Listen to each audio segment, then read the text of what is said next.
We are ready to begin Chapter 10, where we will be talking about the mathematics of winning.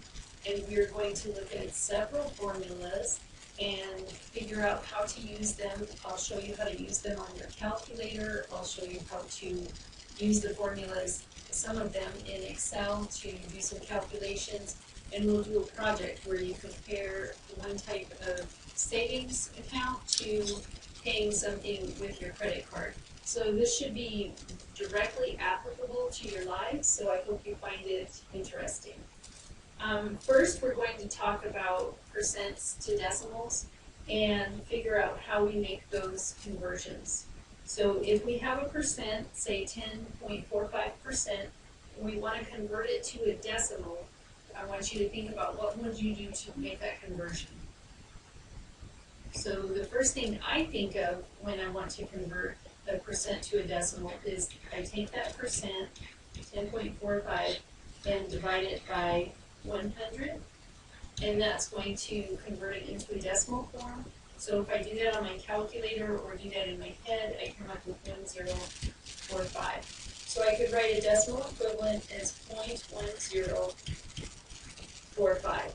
Now if I go from percent to decimal and I divide by 100, if I'm going from decimal to percent, I should be able to just multiply by 100.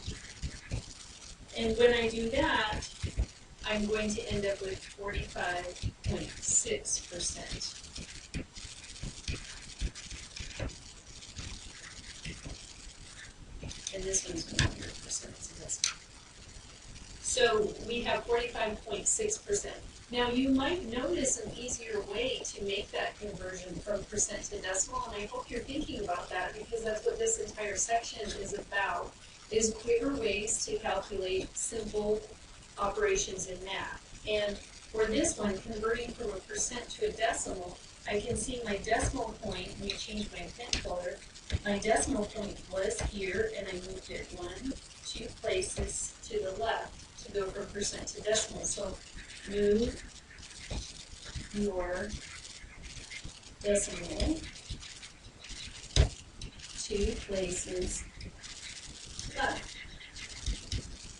And to go from a decimal to a percent, I should just reverse that and move the decimal